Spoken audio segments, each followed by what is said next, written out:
We do saddle ourselves with this like burden of we have to tell everybody's story, and even with calling ourselves South Asians and not Indians, yes, if there are diverse people in the room that are more than just Indian, then of course we should be inclusive and say South Asian. But I think it's also just become this almost like dirty word that we don't even say Indian, even though, and that's why I think it's good that it's called Indian matchmaking, because it is primarily, it's in India. Yeah. But do you feel like our community does that to ourselves more than other communities do, or we're just like, well, never have I ever, and the criticism is like, well, that's not, everybody isn't upper class. I'm like, well, actually, because we are immigrants of choice, and because it's 1965 and all the racism before, and that perpetuates even to this day, we are fairly homogenous. I mean, what you're seeing in Never Have I Ever is largely the experience. Why do we do that to ourselves then? To like carry this burden of like, well, it's not inclusive enough. I think because we've waited so long to see ourselves reflected, and it's easy for me to say from my perspective, you know, that, oh, that's not fair and that shouldn't be this way, and you know, why are we sort of pointing the gun at ourselves, you know, when we're just trying to be the first. But if you're, you know, like I get to be the first in line, right? Like we get to be the first in line to have our experiences reflected in pop culture, in the mainstream. But if you know, the people who don't see themselves, you know, but who consider themselves part of that community and who have waited just as long, if not longer, and who are facing real harm, you know,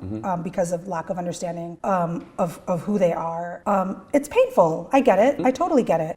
You know, I think it's again a thing to address systemically as opposed to point fingers at individual creators. You know, and I think we're guilty of that. I think we do that. Like, oh, it should do this, and I'm like, you do have to understand that like this is the way the wave works. The majority is going to get represented first, and then minorities later, which is that's just the number of stories. We're just looking at critical mass, and then there will be other things. It's in stand-up comedy. It's very similar. You have Russell Peters is the first person who broke through. His comedy is very broad. He'll be the first person to tell you that it is. It's stereotypes and it's voices, and that's going to be the thing that gets amplified first as an introduction. Then you get like an Aziz Ansari, you get a Hassan Minhaj. That's going to come later. The first breakthrough can't really be in any community. It's going to be George Lopez, and then later you'll get someone else. And there's always exceptions to the rule, but I will say, like, also those of us, you know, anyone who's like the first to do something, think about who we're talking to in the room, you know? Often, like, we have to get clearance and, you know, from the 60-year-old white guy. From white males, who's sitting on top. And, you know, like,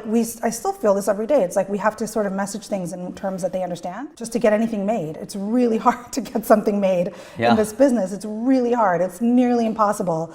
And, you know, I think, like, those of us, you know, who have had that early, you know, been able to like open the door, like we have to hold our foot in it, you know, and so we can have more and more diversity. So I think it's just the beginning.